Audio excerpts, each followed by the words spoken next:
தேவாதி தேவா திருவையாரா திருவரங்கத் திருக்கைலாச வாசா தீன்குலத் திலக நாயகா தேவ பரமண்டலத்தின் பிதாவே திரண்டனைத்தும் ஒன்றாக வந்த மெய்வழித் தெய்வமே தேவரீருடைய திவ்ய திருவடி கமலங்களுக்கே நமஸ்காரம். ஆதியே துணை. இறைவன் படைத்த 4 வகை யோனி 7 வகை தோற்றம் என்னும் பிரபஞ்ச படைப்பில் மானுடப் பிறவியே உன்னதமாயிருக்கின்றது.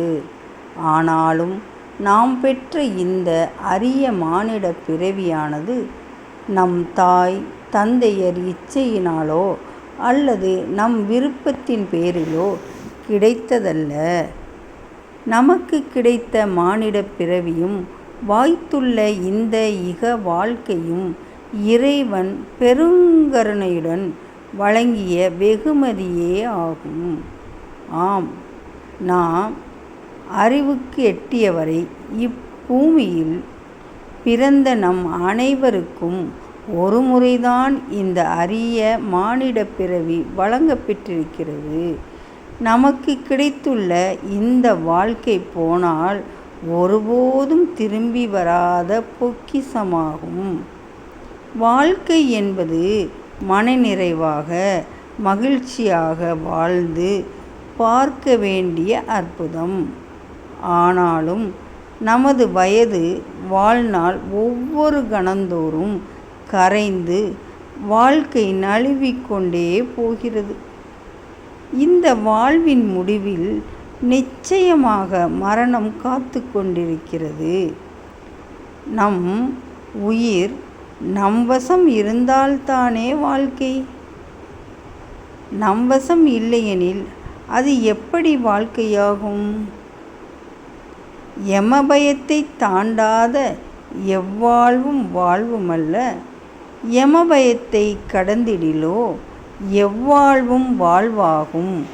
மெய்வழி ஆண்டவர்கள் வாழ்வின் முடிவில், அதாவது மரணத்தின் போது எதையாவது ஒன்றை தான் அடைந்து விட்டேன் என்று எண்ண முடியும் என்றால் அது ஆன்மா என்னும் பொக்கிஷம் மட்டும்தான்.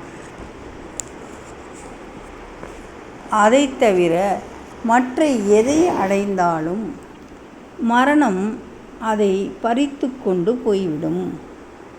இங்கே இந்த உடம்பில் இருந்தபடியே நாம் எப்படியோ ஆன்மாவை அறிந்து கொண்டோம். ஆன்மாவை அறியாவிடில் நாம் பெரும் நஷ்டத்தை அடைந்திருப்போம். ஆன்மாவை அறிந்தவர்கள் மரணமற்றவர்கள். மற்றவர்கள் துன்பத்திற்கு உள்ளாகிறார்கள். நம் உயிரை ஆன்மாவை கண்டு அது இருக்கும் இடம் தெரிந்து அதன் மேல் எப்போதும் கவனமாக இருந்தால் நாம் அழியாமையை மரணமில்லா பெருவாழ்வை அடைவோம். அங்ஙனம் நம் உயிரை ஆன்மாவை நமக்கு அறிமுகம் செய்து வைக்கும் சாகா கல்வி என்னும் மெய்க்கல்வியை மெய்ஞானிகள் தமது சீடர்களுக்கு கற்பிக்கின்றனர்.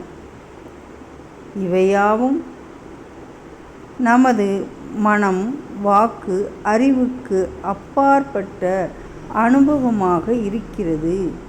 ஆனாலும் ஒரு பிரம்ம நிஷ்டரிடத்தில் பழகுபவர்களுக்கு இப்பிரம்ம வித்தை செயல் தானே கைவரவாகி விடுகிறது. தன்னை அறிந்து தனக்குள் இருக்கும் தலைவனை அறிந்தவரே இகபர வாழ்க்கையின் சகலத்தையும் அறிந்தவராகிறார். தன்னை அறிதலே இந்நில வாழ்வு. மெய்வழி ஆண்டவர்கள் தெய்வமே குருநாதா.